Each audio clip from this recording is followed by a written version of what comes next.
Fernandes Dias Lopes.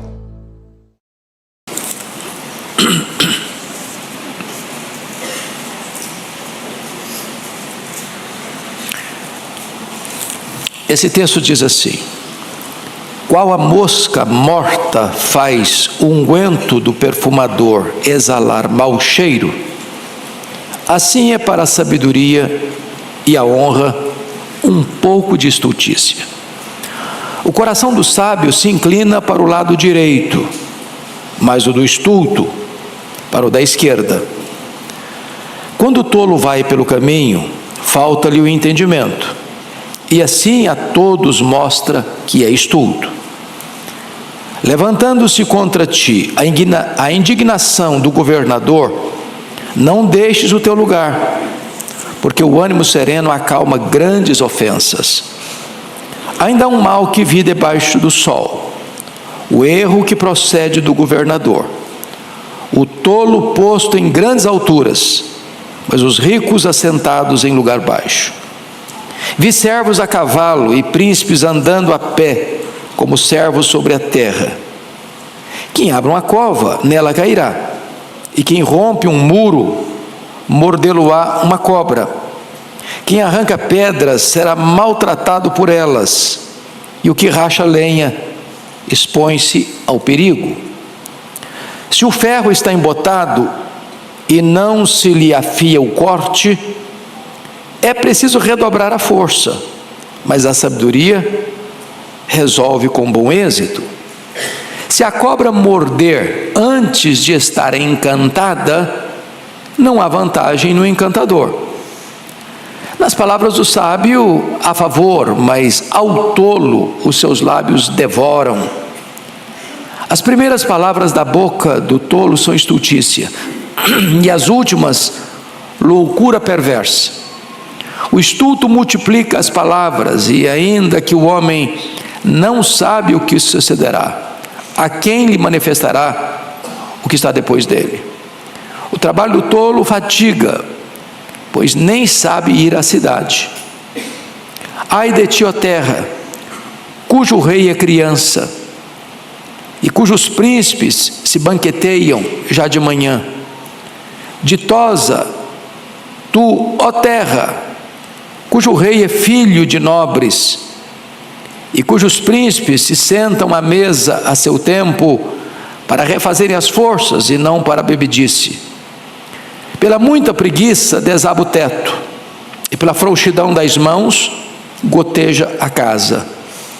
O festim faz-se para rir, o vinho alegra a vida, e o dinheiro atende a tudo. Nem no teu pensamento amaldiçoes o rei, nem tampouco no mais interior do teu quarto o rico, porque as aves dos céus poderiam levar a tua voz, e o que tem asas daria notícia das suas palavras. Bom, eu quero tratar com vocês hoje sobre o seguinte tema: a diferença entre o sábio e o tolo. Qual é a diferença entre o sábio e o tolo? É desse assunto que o capítulo 10 vai tratar. Bom, no capítulo anterior, no capítulo 9, dos versos 13 a 18, Salomão tratou do poder da sabedoria. Ele fala desse poder da sabedoria nos versos 13, 14 e 15, quando ele conta a história de um homem que vai invadir uma cidade com um exército, e dentro da cidade tem um homem sábio, e a sabedoria desse homem é maior do que a força do exército invasor. Depois ele vai mostrar a sabedoria priorizada, quando ele vai dizer no verso 16: melhor é a sabedoria do que a força. Muita força bruta, sem sabedoria, não vai ter bons resultados. E ele vai mostrar a sabedoria aplicada no verso 18: melhor é a sabedoria do que as armas de guerra, ou seja, estratégia, planejamento, é muito melhor do que muita força, sem plano, sem diretriz, sem sabedoria. Ele deixou o assunto sabedoria, agora ele entra no capítulo 10 para fazer um contraste com essa sabedoria e mostrar o que é a tolice, o que é a estultice. Então vamos ver qual é a influência dessa tolice. Primeiro, cuidado com o efeito desastroso da tolice, da estultícia. E ele começa no versículo 1: a estultícia pode botar tudo a perder. E ele ilustra. Versículo 10, leia comigo, todo mundo. Qual a mosca morta faz o unguento do perfumador exalar mau cheiro? Assim é para a sabedoria e a honra pouco de estultícia. O que é unguento? Unguento é essência. É essência. Então todos vocês sabem disso. Você compra um perfume, esse perfume é resultado de uma essência que foi trabalhada.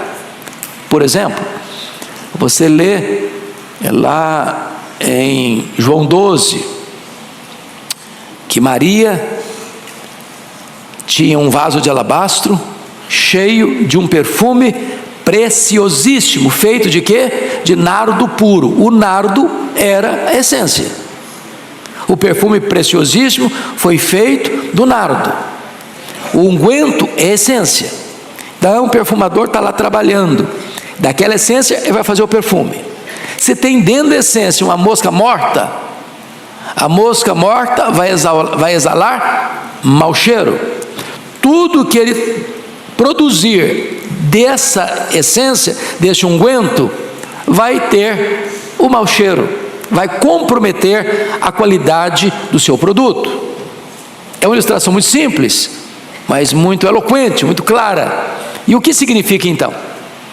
Você pode fazer muita coisa certa, você pode acertar 99%, você comete um deslize, um erro, um desequilíbrio, um passo em falso, uma escorregadela, e tudo aquilo que você fez fica o quê? Comprometido, em virtude de uma postura, de uma atitude, de uma palavra, de um ato, de uma ação, de uma reação irrefletida, tola, estulta. Está claro isso? Então, o ponto aqui da sabedoria é o seguinte: você precisa vigiar, acautelar-se, porque basta um passo em falso e as pessoas vão lembrar desse passo em falso e não de uma vida toda numa jornada reta. É igual uma mosca que cai no unguento do perfumador. Pois bem, você poderia ilustrar isso biblicamente com a história do Davi, né? O Davi foi um rei extraordinário. O Davi foi o homem que expandiu o território de Israel. O Davi foi o homem que conquistou e dominou todos os inimigos à volta de Israel. Davi foi um homem de Deus, segundo o coração de Deus, um pastor, um guerreiro, um líder, um rei. Mas um passo em falso que ele deu, numa tarde desavisada da vida, maculou a sua biografia. Segunda coisa que esse texto vai dizer é que a estultícia faz más escolhas. Verso 2, todo mundo comigo. O coração do sábio se inclina para o lado direito, mas o do estulto para o da esquerda. Calma, muita calma nessa hora. Muita calma nessa hora, porque certamente Salomão não está aqui tratando do espectro político, ideológico, ou do ideológico político, tá? Então não estou ofendendo ninguém, nem da direita nem da esquerda aqui. É que na linguagem bíblica, o lado direito é o lado certo. Na linguagem bíblica, o lado esquerdo é o lado errado. É por isso que no dia do juízo final, como é que vai ser? O Senhor vai dizer aos que estiverem à sua esquerda: apartai-vos de mim. Ele vai dizer aos que estiverem à sua direita: vinde benditos de meu Pai. Então é uma linguagem bíblica. Por exemplo, quando Jacó vai abençoar os filhos de José. Como é que chamava os filhos de José? Manassés e Efraim. Quem era o mais velho? Manassés. Quem era o caçula? Efraim. Qual era a cultura da época? É que o mais velho, o primogênito, recebia benefícios maiores. Até a herança dele era maior. Então o que José esperava? Que o Jacó botasse a mão direita em cima da cabeça de quem? Do Manassés. E botasse a mão esquerda na cabeça do Efraim. O Jacó cruzou as mãos. E o José ficou bravo com ele. Não, meu pai, o senhor está errado. Não, o mais velho é o Manassés. Bota a mão direita na cabeça do mais velho. Não, meu filho, eu sei o que estou fazendo. Eu sei o que eu estou fazendo. Então, qual o problema do tolo? É que o tolo toma a decisão errada. O coração dele se inclina para a esquerda, para o lado errado. E isso significa que o cuidado é do coração. A Bíblia diz: tudo que você deve guardar, guarde o quê? Seu coração, porque dele procedem as fontes da vida. O que está lá no Salmo 119, versículo 11? Guardo a tua palavra no meu coração, para não pecar contra ti. Então você guarda a melhor coisa, a palavra de Deus. Você guarda no melhor lugar, no seu coração. Você guarda com o melhor propósito, para não pecar contra Deus. Então, o tolo não sabe fazer a escolha certa. O lado de cá é o lado certo, o lado de lá é o lado errado. Ele larga o lado certo e vai para o lado errado. Ele não tem discernimento, sabedoria para fazer as melhores escolhas na vida. Tem gente fazendo as coisas erradas na vida? Esse é o tolo.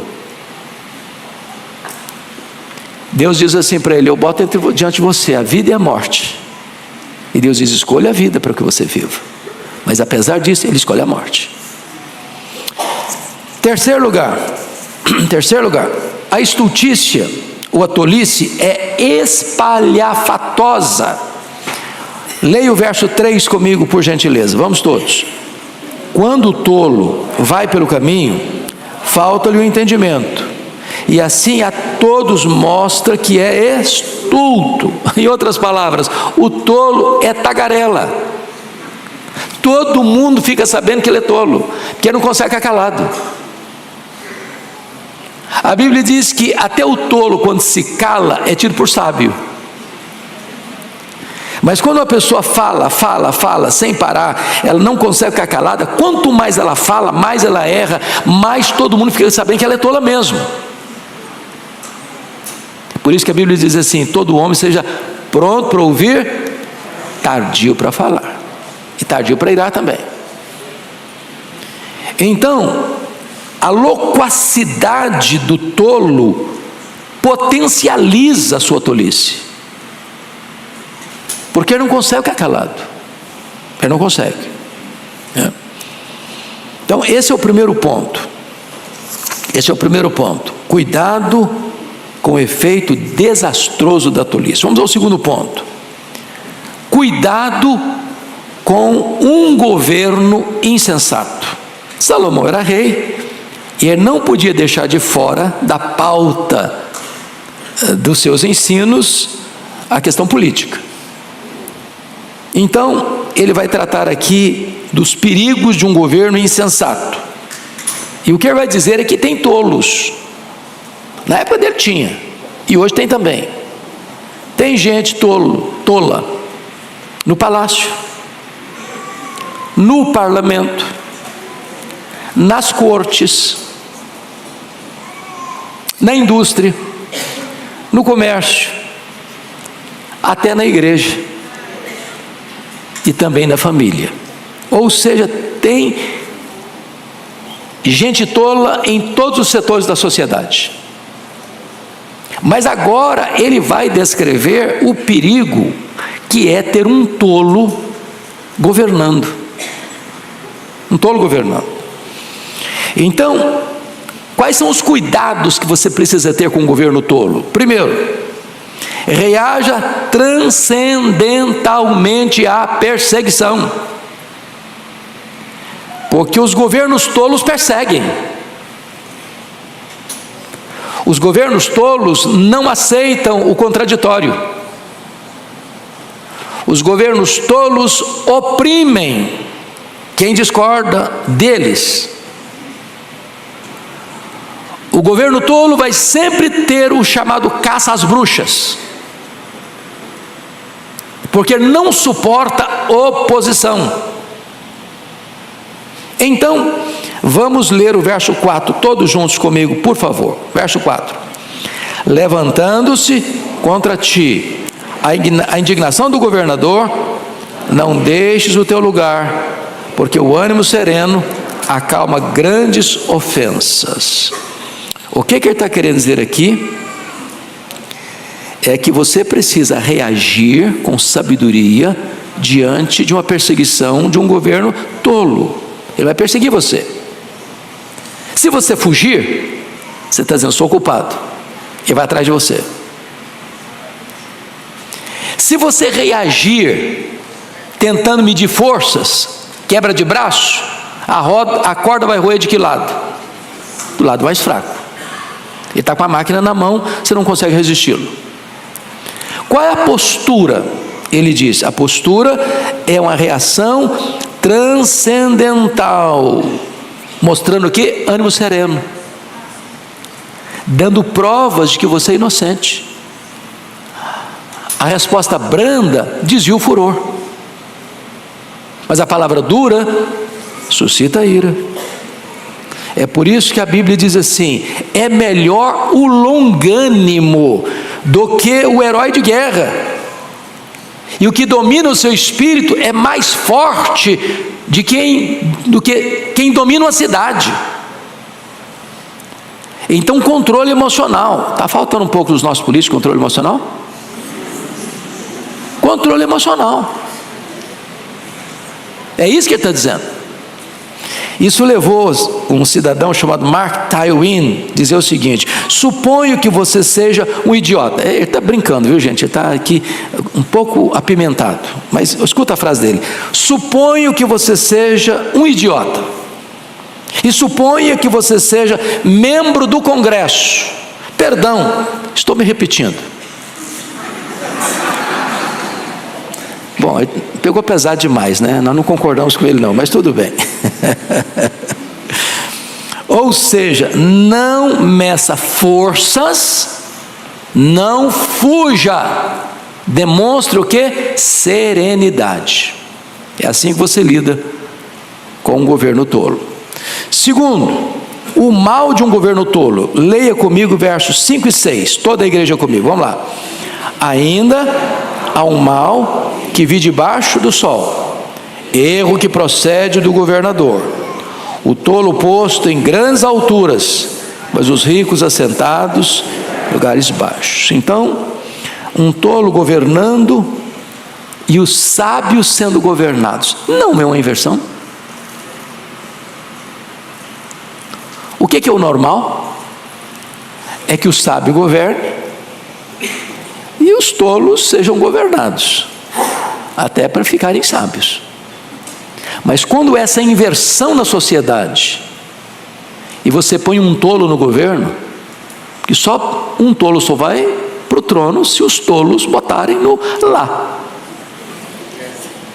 Já escutou aquela frase que cada povo tem o governo que merece? É isso que Salomão está dizendo.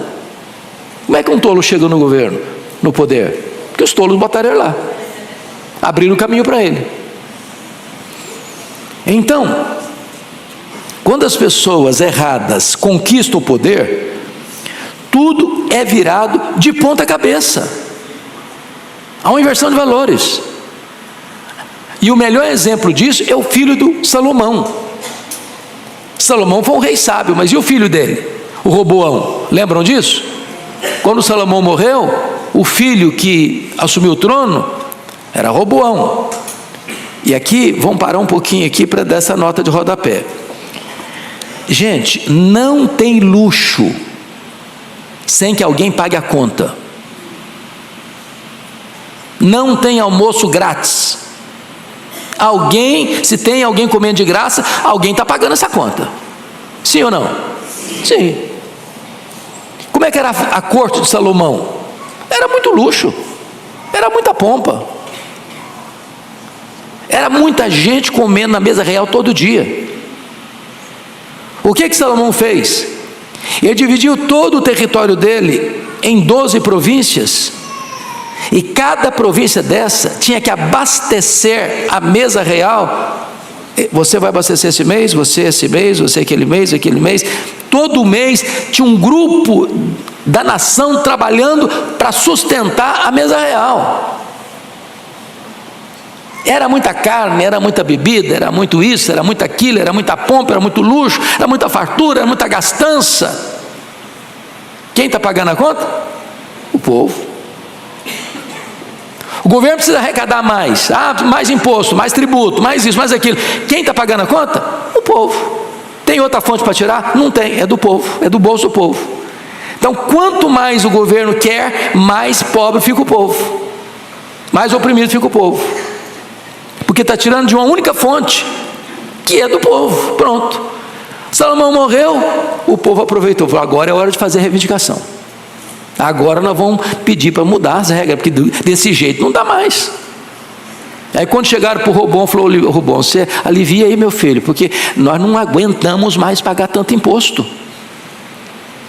O Roboão, insensatamente, não escutou o conselho dos maduros na experiência, os idosos, e foi atender um conselho mais insensato do que ele estava vivendo já, dos jovens da época. Não, o povo só obedece debaixo do cabresto. Tacão, bota a mão mais pesada ainda em cima desse povo, só assim que eles vão te obedecer. O que aconteceu? O reino dividiu. Tinham 12 tribos, 10 das 12 tribos seguiram a liderança de Jeroboão, e ele ficou só com 2 tribos, Judá e Benjamim. Então, um governante tolo, ele não só oprime o povo, ele divide o povo. Mas mais do que isso, um governo tolo, ele demonstra inversão de valores. Leia o verso 7 comigo, inversão de valores. Verso 7, todo mundo. Vi servos a cavalo e príncipes andando a pé, como servos sobre a terra. Andar a cavalo naquela época, gente, era andar de limusine presidencial. Vocês se lembram quando o rei Assuero, conhecido como Xerxes I, pergunta para Amã: o que se faz a um homem a quem o rei deseja honrar? Lembram disso? Lá no livro de Esther. O Amã, pensando que estava se tratando dele e não de outra pessoa, falou: olha, precisa baldar aí o cavalo que o rei anda, que é o cavalo limusine, e botar os paramentos do rei e andar na cidade com ele, puxando o cavalo. O cara que está montado a cavalo é o cara, é a autoridade, é o honrado. Quando Naamã descobre que o rei não está falando dele, mas do Mordecai, ou Mardoqueu, que ele odiava e queria matar, ele toma um susto. Então andar a cavalo aqui não é simplesmente dar uma voltinha na hípica aqui de São Paulo, ou ir numa fazenda e pegar um cavalo lá e dar uma volta na fazenda. Não, andar a cavalo era o posto máximo da honra para um cidadão. E o que está acontecendo no versículo 7? Servos a cavalo e príncipes andando a pé. O que se chama isso? Inversão de valores. Um governo tolo inverte valores. A coisa está de ponta cabeça. Agora você olha hoje e vê com muita tristeza inversão de valores, não no sentido de honra, sobretudo no sentido de moral, de princípios. Se aplaude aquilo que deveria ter vergonha, se escarnece daquilo que deveria aplaudir. Aprova-se o que deveria ser rejeitado, rejeita-se o que deveria ser aprovado. E isso nos mais diferentes segmentos da sociedade. No parlamento, no palácio, nas cortes e por aí vai. Pois bem, vamos agora a um outro ponto, uma outra lição, terceiro ponto. Cuidado com o trabalho insensato, ou a insensatez no trabalho, a tolice no trabalho. Então, leia comigo, por favor, versos 8 e 9, toda a igreja. Quem abre uma cova, nela cairá. Quem rompe um muro, mordê-lo-á uma cobra. Quem arranca pedra, será maltratado por elas. E o que racha lenha, expõe-se ao perigo. Então, vamos entender aqui algumas coisas. Primeiro, seja cauteloso com os riscos do trabalho. Cauteloso. Ou seja, o que ele está dizendo para nós aqui? Se você vai abrir uma cova, você tem que ter muito cuidado para você não cair lá dentro. Você tem que ter os devidas precauções de instrumentos de trabalho, de roupa de trabalho, para que você, ao abrir uma cova profunda, não seja vítima do seu próprio trabalho. Aí ele usa outra expressão: quem rompe um muro, mordê-lo uma cobra. Ou seja, as cobras costumam ficar escondidas nas brechas dos muros. Então você não vai chegar assim de cara limpa de qualquer jeito, não. Você vai chegar com cautela. Você precisa saber que por trás daquele muro está sendo destruído para levantar outro, tem situações de perigo, e você seja precavido. Aí ele usou outra expressão: quem arranca pedra será maltratado. Você já foi numa pedreira? Eu sou lá do Espírito Santo, e lá você sabe que hoje o maior produtor de rochas ornamentais do mundo, granito, muito granito. E aí, se você chega naquelas pedreiras que não fizeram um trabalho profissional lá no começo, você vê tanta pedra, mas é pedra demais, a terra fica completamente destruída, improdutiva, não dá para animal andar, não dá para você andar. Se você está mexendo com pedra, cuidado, que salta uma laça de pedra aí, te machuca, te fere. Então, cautela com o seu trabalho, se ele é perigoso. Ele usou a expressão: que racha lenha, expõe-se ao perigo. Você já rachou lenha na vida? Acho que quem morou na roça aqui? Só eu? Não, tem mais gente. Opa, tem amigos aqui. Você já rachou lenha para fogão a lenha? Você tem que ter cuidado, que uma lasca daquela pode vir em você. Então, o que ele está dizendo? Você vai fazer o seu trabalho. Quais são os riscos do seu trabalho? Quais são as precauções que você precisa ter no seu trabalho? É claro que hoje talvez é outro tipo de risco, mas o princípio é o mesmo. Todo trabalho expõe você a um determinado risco. Seja cauteloso, proteja-se. Não apenas você vai proteger o outro, proteja você mesmo. Esse é um conselho simples, mas de sabedoria. Segundo ponto: tempo gasto em amolar o machado não é tempo perdido. Leia comigo o verso 10, por favor. Se o ferro está embotado, não se lhe afia o corte, é preciso redobrar a força, mas a sabedoria resolve com bom êxito. Então, eu acho que alguns aqui já mexeram com machado. Quem já cortou uma árvore com machado aqui? Vamos ver. Rapaz, que coisa chique, hein? O que é fundamental se você vai cortar uma árvore ou uma tora com um machado? É que ele seja o quê? Afiado. Já tentou cortar uma árvore com machado cego? Vamos pegar uma figura talvez mais democrática. Você já tentou trabalhar na cozinha com a faca cega? É horrível, não é não? Você vai cortar massa, coisa, mas não corta. O que ele está querendo ensinar? O que ele está querendo ensinar é o seguinte: que o tempo gasto em amolar o machado não é tempo perdido. Você precisa se especializar naquilo que você faz. Você é um agricultor que lida com ferramentas como machado, então você vai afiar o seu machado. Você é um profissional, de que área é a sua profissão? Você vai estudar para ser o melhor. Qual a sua área? Você não pode ficar para trás e nem ficar no meio, porque o meio é o medíocre, é o que fica no meio, mediano. Você vai empenhar-se um pouco mais, esforçar-se um pouco mais, dedicar-se um pouco mais, afiar mais o seu machado, para você ter destaque, sucesso no seu trabalho. Você vai ter uma modalidade esportiva, por exemplo, uma Olimpíada. A imprensa destaca quem?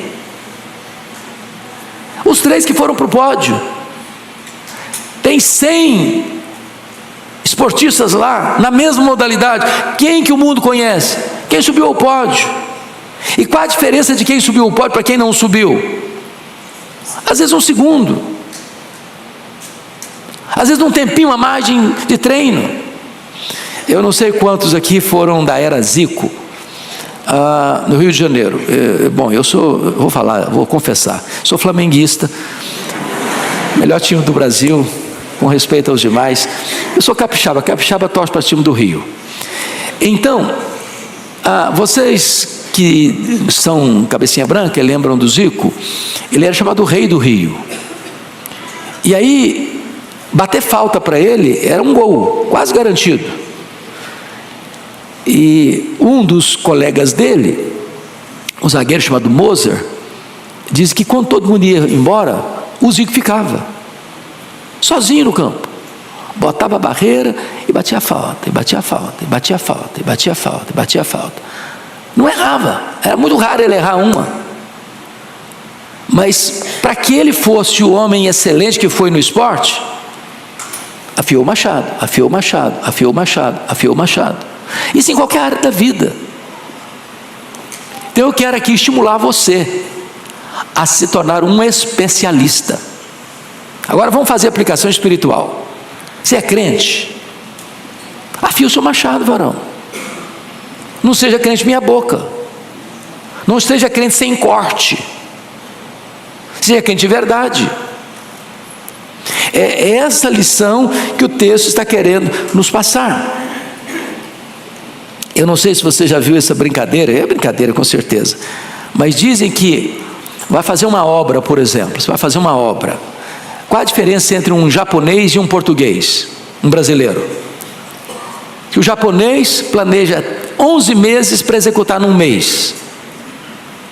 O brasileiro planeja um mês para executar em 11 meses. Planejamento vai diminuir o seu trabalho, o seu esforço, seus gastos. Afia o seu machado.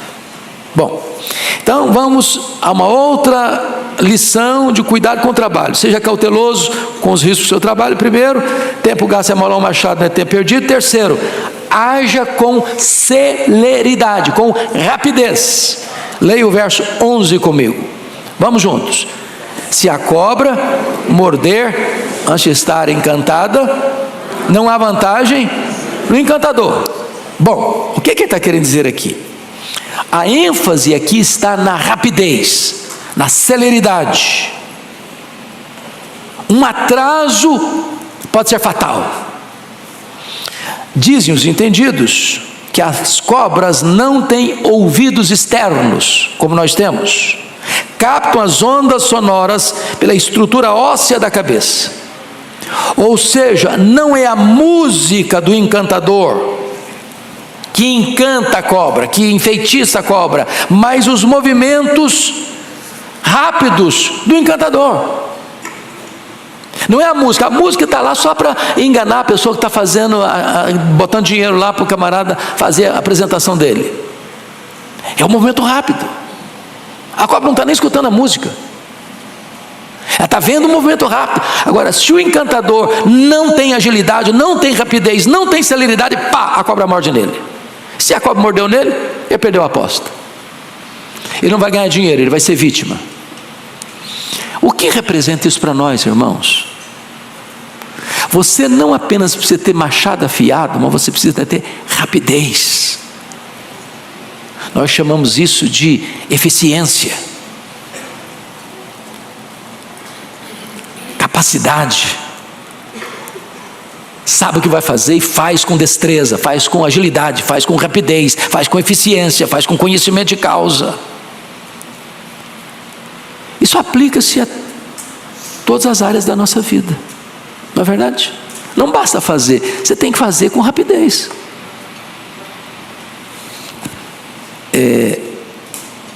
Os advogados aqui, tem prazo de entregar o negócio? Tem prazo? Como é que chamam isso? Vocês são advogados? Me fala aí. Se você não entrega no prazo? Prescreve. Perdeu. Não adiantou você fazer bem feito. Você tem que fazer bem feito no tempo certo, na hora certa. Se atrasar, vai tudo por água abaixo, compromete tudo.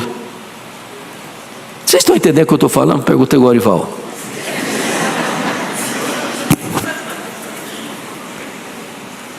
Então pensa na sua área lá. Qual a sua área profissional? Não precisa falar não. Sua área. Você é rápido? Você é ágil? Você faz a coisa certa, da maneira certa, no tempo certo? Ou você vai empurrando com a barriga? No tempo que der? Ou se rende à preguiça? Você vai cochilar um pouco, quem sabe amanhã dá prazo, quem sabe amanhã eu faço, outro dia eu faço. Tem uma ave lá no meu estado, chamado bacurau. E o bacurau é uma ave noturna, uma ave marrom. E sabe o que o bacurau canta e só canta isso? Amanhã eu vou, amanhã eu vou, amanhã eu vou. E não veio até hoje, e não vai vir nunca. Só promessa. Não tem rapidez, não tem agilidade. Então faça a coisa certa, machado afiado, mas faça no tempo certo, senão a cobra te pega. Senão a cobra te pega, se você não fizer na hora certa. Bom, dito isto, vamos agora para um outro aspecto do texto, né? Quarta lição do texto: cuidado com a língua insensata. Então, o perigo das palavras destruidoras, versículo 12, toda a igreja comigo. Nas palavras do sábio há favor, mas ao tolo seus lábios devoram. Quando o tolo fala, não tem favor, não tem edificação, não tem bênção, não tem instrução, não tem ajuda. Mas quando o tolo abre a boca, ele devassa tudo. Lá em Tiago, capítulo 3, diz que essa palavra do tolo é comparada com um fogo destruidor, é comparada como um incêndio, é comparado como um veneno de uma víbora. Aliás, dizem que o animal mais perigoso do mundo, o mais venenoso do mundo, é aquele animal que se esconde atrás da toca dos dentes. Indomável, venenoso, mortífero, a língua do tolo. É por isso que a Bíblia diz assim, lá em Provérbios 18, 21, a morte e a vida estão no poder da língua. Quem bem a utiliza, come do seu fruto. Segundo lugar, o perigo das palavras pervertidas. Versículo 13, leia comigo. As primeiras palavras da boca do tolo são estultice, e as últimas, loucura perversa. Então, do começo ao fim, a boca do camarada é um problema. Tem gente que quando abre a boca, pode escrever, é problema. Ele chega e abre a boca, tem problema, tem confusão, tem briga, tem discórdia. Ele chega, ele transforma o ambiente. Ele abre a boca, ele abre uma cova, uma sepultura. As pessoas são machucadas, são feridas, gera contenda, e induz ao erro e mata. Mas em terceiro lugar, Salomão fala do perigo das palavras descontroladas. versículo 14, aliás, versículo 14, leia comigo aí, por favor. O estulto multiplica as palavras, ainda que o homem não sabe o que sucederá. E quem lhe manifestará o que será depois dele? Meus irmãos, o tolo prova sua tolice porque não sabe ficar calado. Isso levou Platão, o pensador grego, a fazer a seguinte declaração: homens sábios falam porque têm algo a dizer. Homens tolos falam porque precisam dizer algo. Viu a diferença? O sábio tem algo a dizer, o tolo precisa dizer algo. Se esse algo tem relevância, se é bom, se é verdadeiro, se isso edifica alguma coisa, ele não está nem aí, ele tem que falar. Ele fala, não sabe o que fala e dá problema, fala e as consequências são danosas, mas ele fala e continua falando e vai continuar falando mesmo. Ele não sabe ficar calado. As palavras são descontroladas, são um fluxo constante de insensatez.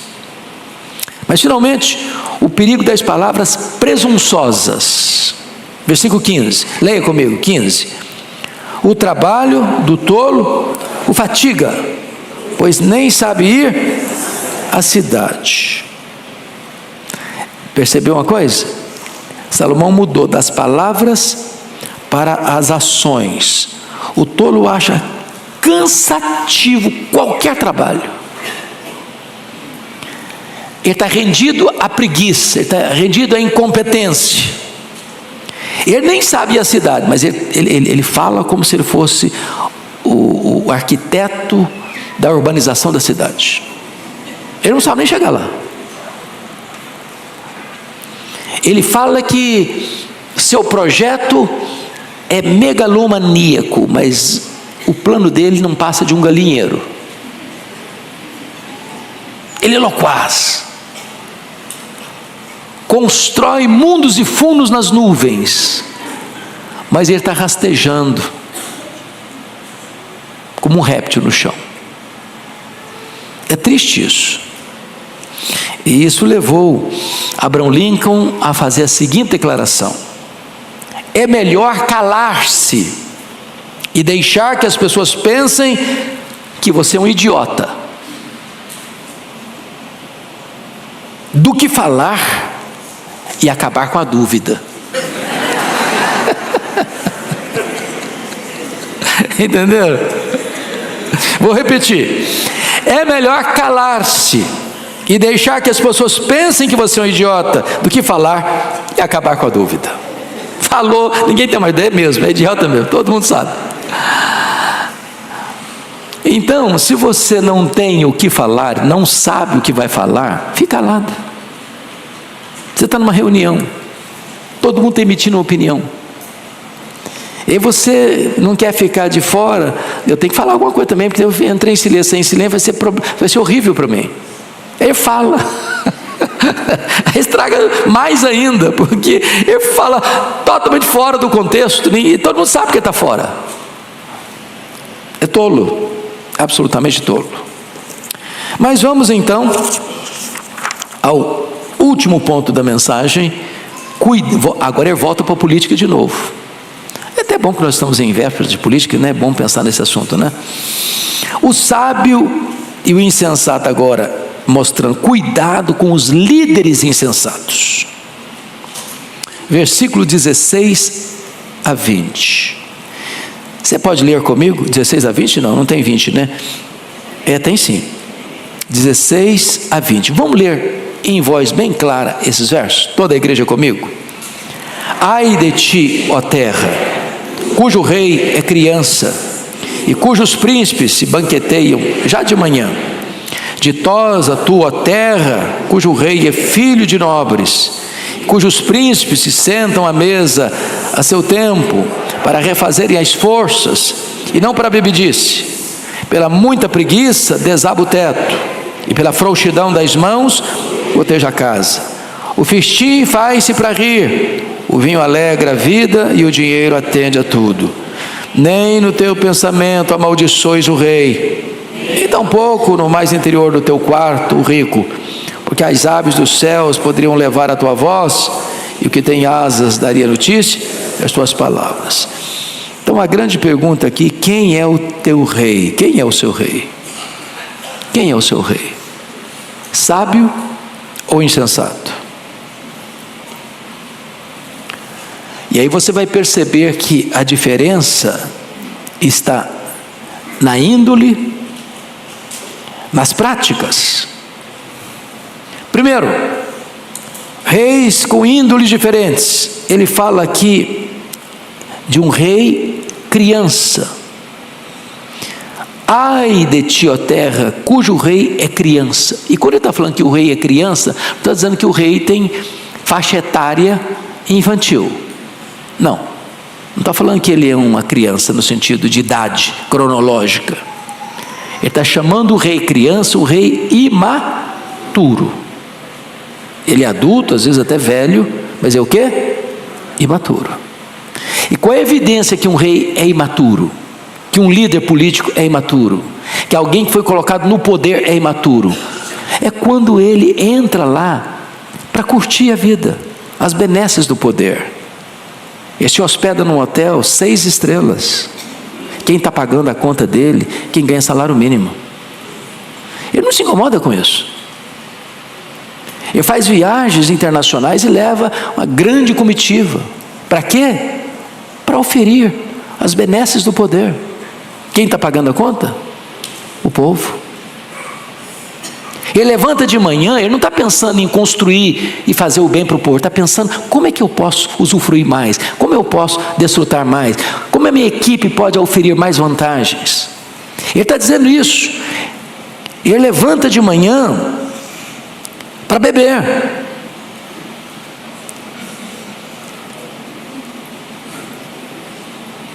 Banqueteiam já de manhã. Você já pensou o que é isso? O cara levanta de manhã já tomando umas e outras. Ele perdeu a lucidez para trabalhar o restante do dia. Qual a diferença do rei sábio, que nomeia uma equipe sábia? Olha a resposta. Versículo 17: ditosa a tua terra, cujo rei é filho de nobres, e cujos príncipes se assentam à mesa a seu tempo, para refazerem as forças, e não para bebedice. Ou seja, quando esse rei sábio vai sentar à mesa com a sua equipe, para que ele está sentando à mesa? Para comer, porque já trabalhou. Ele não come para trabalhar, ele trabalha e depois come, para refazer as forças, não para bebedice, refazer as forças para trabalhar mais, para servir mais. Ele não está lá para se beneficiar, para se lucupletar, para se abastecer, para se servir do povo. Ele está lá para servir o povo. Ô, gente, isso foi escrito há 3.000 anos. Há 3.000 anos. Se saísse estampado na Folha, no Estadão, ou nos telejornais, você pensava, está descrevendo a realidade de hoje. Pois bem, quais são os resultados do tolo e do sábio, do rei tolo e do rei sábio? O rei tolo, ele vai governar para a tragédia. A nação vai de água abaixo, a economia vai de água abaixo, as empresas vão de água abaixo, a população vai de água abaixo. Porque não dá para você tirar do cofre, e esse cofre não esvaziar, porque só tem uma fonte para abastecer o cofre: é o povo, é o trabalhador. Diferente daquele que está lá trabalhando, pensando no bem do povo, para o progresso do povo, para a prosperidade do povo, para o bem-estar do povo, ele para comer, para reabastecer as forças, para renovar as forças, para continuar trabalhando mais. Essa é a ideia que ele está mostrando para nós aqui. Segundo ponto, não se renda à preguiça. Versos 18 e 19 diz: pela muita preguiça desaba o teto, e pela frouxidão das mãos goteja a casa. Do que ele está falando? Ele está usando um exemplo que qualquer pessoa sabe, né?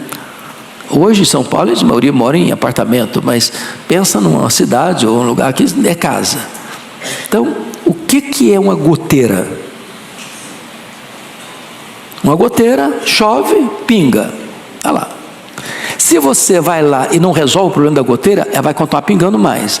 E o que vai acontecer? Ela vai apodrecer a estrutura de sustentação dos caibros. Daqui a pouquinho não tem uma goteira, tem um buraco. Daqui a pouquinho, se você não cuidar, por causa de preguiça, de falta de ação na hora certa, para resolver o problema, para contornar a situação, o teto desaba na sua cabeça. O que ele está ensinando para nós?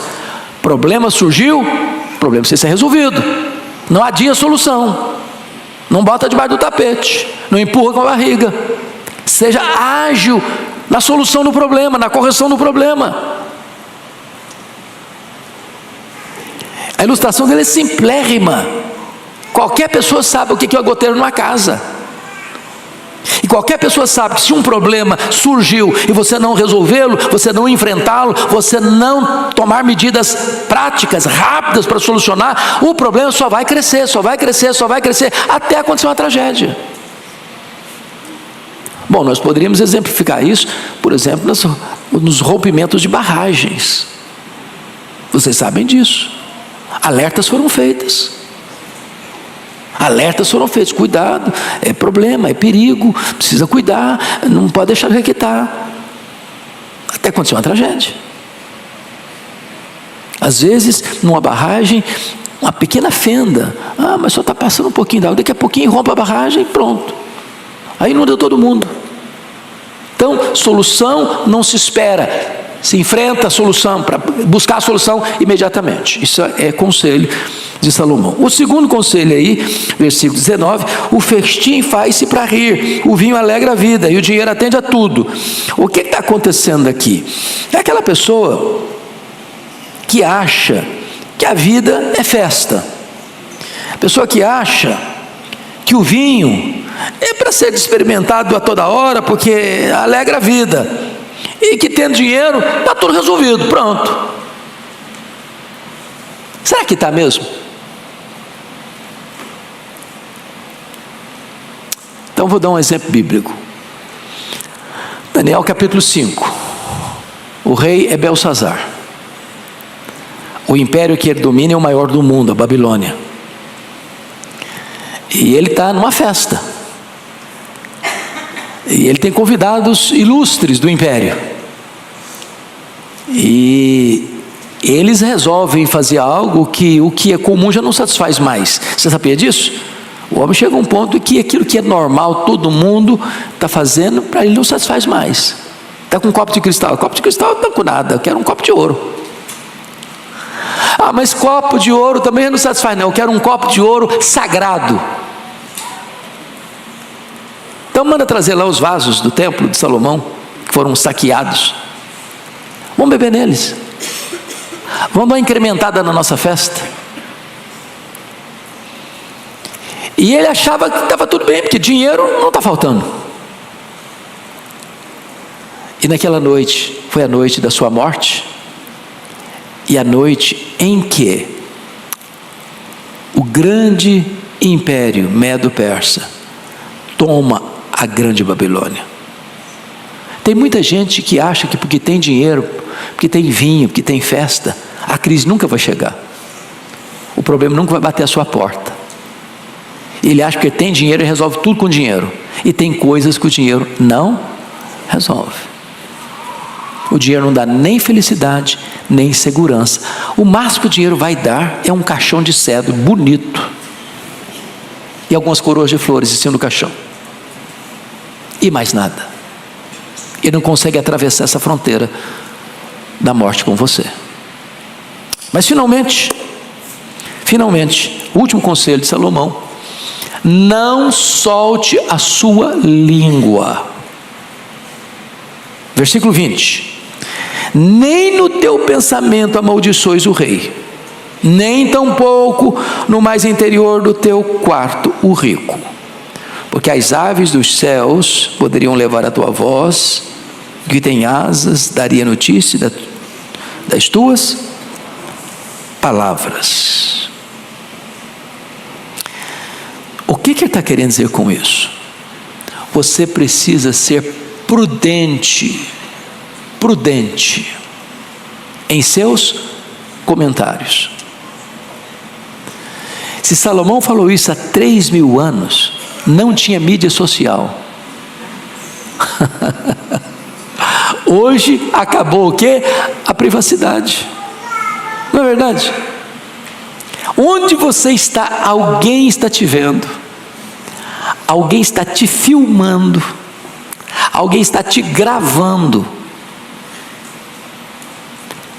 E o passarinho que vai levar